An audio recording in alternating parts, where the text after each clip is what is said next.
E o Saúde de hoje fala sobre fobias, e para discutir essa questão tão importante aqui com a gente, o psiquiatra Luiz Vicente Figueira de Mello, supervisor do AMBAN, o Ambulatório de Ansiedade do Instituto de Psiquiatria da Faculdade de Medicina da USP.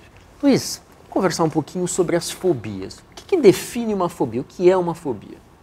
Existe uma diferença entre medo e fobia. Medo nós todos temos, né? E nos preserva, né? Nós temos que ter medo. Mas fobia é um medo exagerado e nos parece irracional, porque é um medo que limita a vida comum das pessoas, impede que as pessoas façam suas atividades normalmente, né? Às vezes deixam de sair de casa, pedem demissão no emprego, não entram em determinados ambientes, né? Ou locais, e isso é uma coisa assim muito frequente na população, mais do que se pensa. Em torno de 25% da população apresenta algum tipo de medo exagerado, que seria uma fobia. 25%, 25%, ou seja, uma em cada 4 pessoas. Uma estatística mundial é que as pessoas geralmente não têm a exposição que seria o objeto ou a situação do medo. Por exemplo, se elas têm uma fobia de voar e nunca voaram, elas não vão perceber isso. Então, se eu tenho medo, uma fobia de galinha, mas eu não Exato. moro no campo, você não vai ser exposto a isso, não vai perceber. Então, mas a ideia que a gente tem hoje é que muita gente, é um distúrbio muito prevalente, muito comum na população. Esse medo, vamos chamar assim, desproporcional, né?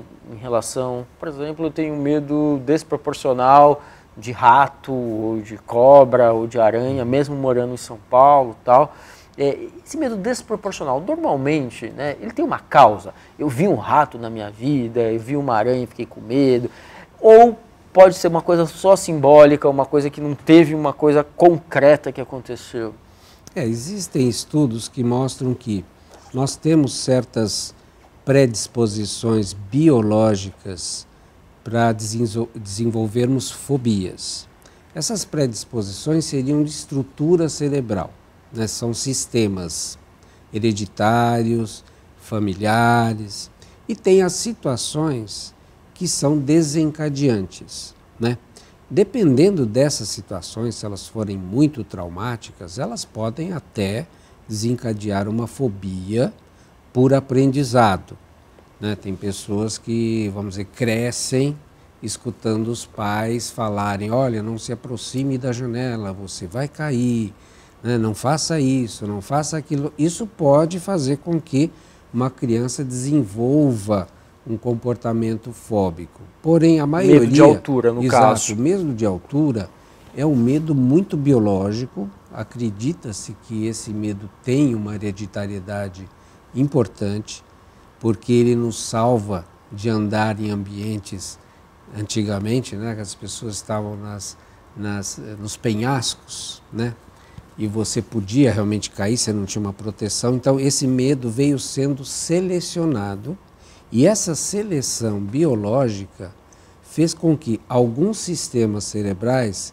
fossem preservados e fossem, num determinado momento, ativados para que nos salvem, né? Para que nos salvassem. Então, o que acontece? Algumas pessoas têm essas predisposições biológicas e, em determinadas situações, elas podem desencadear um quadro fóbico, né? Mas isso, pensa-se numa disfunção biológica. O outro lado seria o aprendizado, que eu falei sobre pessoas que são talvez condicionadas a ter medos de determinadas coisas. Elas podem ser condicionadas.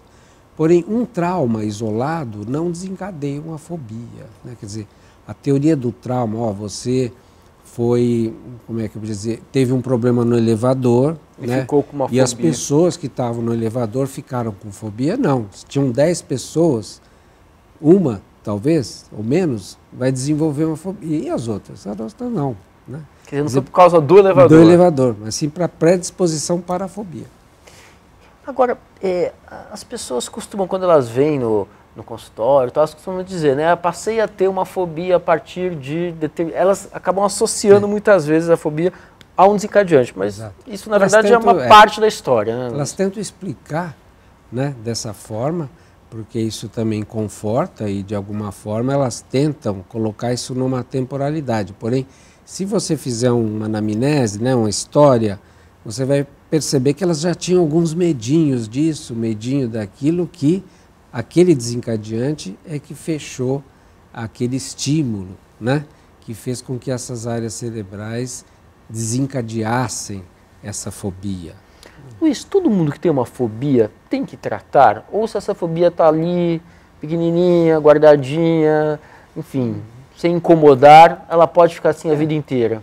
As pessoas, dependendo da influência que tem na vida das pessoas, e que isso possa vir a ter influência, elas podem ou não tratar. Agora, geralmente, as pessoas que procuram tratamento é porque elas estão sendo muito incomodadas, né? Então, está interferindo na vida delas.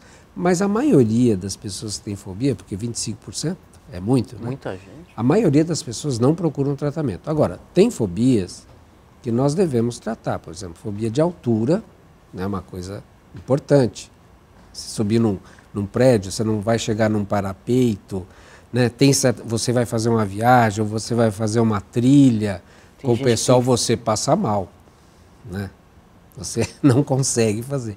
Então, muitas situações, fobia de voar, por exemplo, hoje é muito comum porque aumentou muito o número de voos. Antes as pessoas não percebiam que tinham fobia, hoje elas estão percebendo, uma boa parte delas tem fobia porque não tem como, né, dominar a situação, né? Está na mão do piloto do avião e da máquina, né?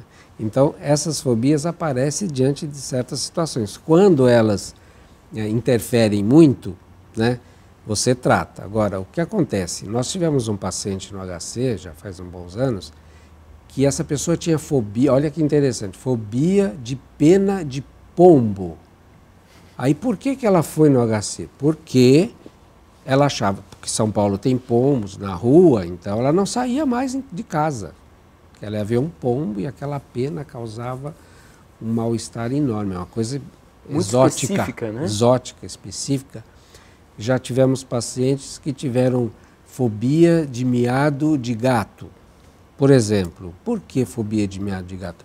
A pessoa tinha gatos e aqueles miados noturnos, onde ela morava, desencadeou um medo, um terror, e ela deixou de sair de casa também porque os gatos moravam em volta. Então, essas fobias, por mais exóticas, algumas interferem na vida das pessoas. Quando então, a pessoa não tem contato nenhum, aí tudo bem. Às vezes nem percebe. Se ela começa então a limitar a vida da pessoa, atrapalhar a existência da pessoa, o dia a dia da pessoa, então a gente costuma recomendar algum tipo de tratamento. Exatamente. E esse tratamento, Luiz, hoje ele é basicamente terapêutico, a gente tem remédio, como que é isso? É misturado? Geralmente é assim, nós temos um critério, né? Então, quando a pessoa tem uma fobia específica, ela só tem fobia de barata, mas a vida dela está normal, né?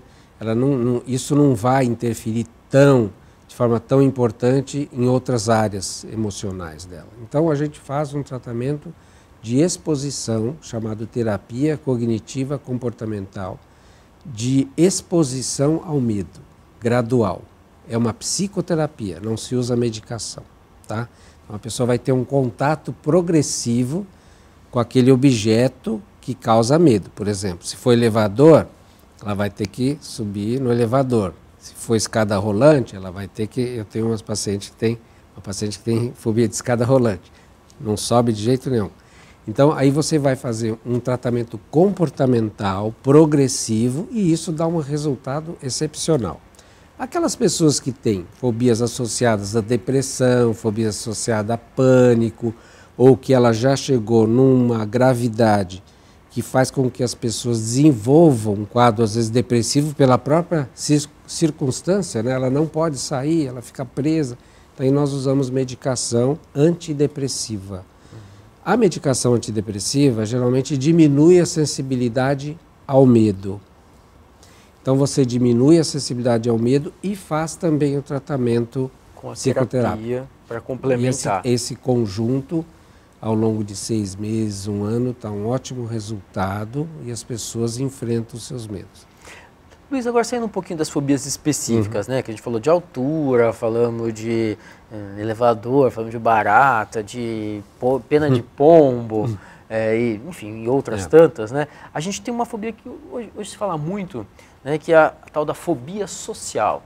Né? Você consegue contar para a gente, explicar um pouquinho o que é isso e se o tratamento é parecido? A fobia social, ela era considerada na classificação antiga de doenças mentais de 1970, de timidez patológica. Por quê? Porque geralmente são pessoas muito tímidas e que têm muito medo de serem julgadas pelas outras pessoas. Então, hoje nós chamamos isso de ansiedade social. Nós temos 2 tipos de ansiedade social. A circunscrita, que também é específica, e a generalizada. A circunscrita é aquela que você vê em certas situações. Por exemplo, falar em público. Assinar um cheque. Assinar um cheque, né? E é uma coisa bem específica, mas sempre social. Sempre com medo de errar, sempre com medo de cometer uma gafe, ser criticado pelo social, pelas pessoas. Uma festa, tem pessoas que não vão em festas porque elas acham que vão ridicularizá-la, né? Então, essa seria uma fobia social circunscrita, né? Agora, a fobia generalizada, social generalizada, ela é mais grave. São pessoas que têm em várias situações dificuldades. Então, inclusive, isso atrapalha a vida delas na sua formação, desde o do colégio, do primário, não consegue se relacionar com os colegas de uma forma mais aberta, sofrem bullying, é muito comum, porque são muito tímidas, com muito medo, retraídos, então as pessoas ridicularizam. Isso pode desencadear quadros depressivos decorrentes. Essas pessoas muitas vezes não se casam, ou não namoram, ou não têm uma vida sexual dentro de uma idade padrão. Então, esse tipo de fobia social generalizada tem também gravidades. Tem umas que são médias e tem umas que são muito graves e que essas pessoas às vezes tendem a tentar o suicídio porque elas ficam tão fechadas que elas entram num quadro depressivo importante. Agora, Luiz, para fobia social, então, imagino, principalmente para esses quadros mais graves, a gente vai precisar de medicamento, sem dúvida, terapia, que talvez não seja só uma terapia cognitiva comportamental, às vezes talvez precisa ampliar um pouco, né? Na realidade, o remédio para fobia social, alguns remédios funcionam, ajudam, mas a terapia é o mais importante, porque a fobia social circunscrita é muito bom o tratamento de exposição. Funciona muito bem. Tem que dar aula, tem que assinar dar aula, cheque. tem que falar de forma progressiva e tal. Tem que ir numa festa, nós temos lá no HC alguns tratamentos que nós chamamos de atendente terapêutico, de acompanhante terapêutico. Por quê? Porque a pessoa vai na festa com a outra, se ela não consegue se relacionar, ela tem um acompanhante que vai ajudá-la. Mas nos quadros mais graves, a medicação é necessária, né? E isso é uma coisa que tem um papel importante, mas a terapia, ela hoje é um tratamento com muita eficácia nos casos, em geral, de fobia ou ansiedade social. Tanto a comportamental como uma terapia psicanalítica? Enfim, a psicanalítica não. Hoje nós não indicamos de forma assim primária a psicanalítica. Por quê? Porque a pessoa tem toda uma construção de personalidade em cima de uma fobia social. Vocês trabalham primeiro a fobia. Primeiro foca a fobia social e depois aparecendo os outros problemas secundários, aí num momento... no segundo momento, uma terapia mais analítica. Mais analítica. Luiz, uma outra fobia, a gente falou então das fobias específicas, falamos dessa fobia social que é a timidez excessiva, e que é essa questão, né, quase de impedimento, muitas vezes, de se relacionar socialmente. Uma outra questão que a gente fala muito de fobia, que está mais associada, acho que ao pânico, né? O pânico é a tal da agorafobia. Né? É o medo de estar em espaço com outras pessoas. Como que é isso? Conta um pouco pra gente. A agorafobia, em 70%, 80% ou mais das pessoas que têm transtorno de pânico, que têm crise de pânico, ela vem aparecer. Mas a agorafobia, vamos dizer assim, a classificação dela, a descrição do que é uma agorafobia é o medo de você se sentir mal em lugares onde você não possa sair. Lugares, metrô, ônibus, estádios de futebol, cinema, teatro. São pessoas que têm medo de passar mal. Elas não é como a fobia específica. Por exemplo, você tem medo, tem fobia específica de barata, entra num cinema e vê uma barata, você já não vai mais naquele cinema. Porém, se você tiver uma agorafobia, você vai entrar no cinema, olhar onde é a saída. Isso é comum. A saída é lá na frente, aqui. Onde que eu vou sentar? Vou sentar bem próximo da saída, porque se eu começar a me sentir mal, falta de ar, eu escapo. É a coisa do escapar e com medo de passar mal, de você se sentir mal. E sempre muito associado, na maior parte das vezes, ao transtorno do pânico, a síndrome do pânico. É comum você ter crise de pânico e desenvolver agorafobia posterior ao transtorno do pânico. Algumas pessoas têm só agorafobia e nunca vão ter pânico. E tem algumas que têm pânico e não têm agorafobia. Mas a maioria tem as duas coisas, os dois problemas. Luiz, queria agradecer muito a tua presença, ajudou aí a esclarecer vários pontos aí em relação às fobias, fobia social, agorafobia. Espero que muita gente tenha se beneficiado aí da nossa conversa. Muito obrigado, viu? Obrigado a vocês, estou à disposição aí. Até mais. Até mais. Pessoal, o Saúde de hoje fica por aqui. E se você quiser saber mais novidades, fica com a gente, semana que vem tem mais. Valeu!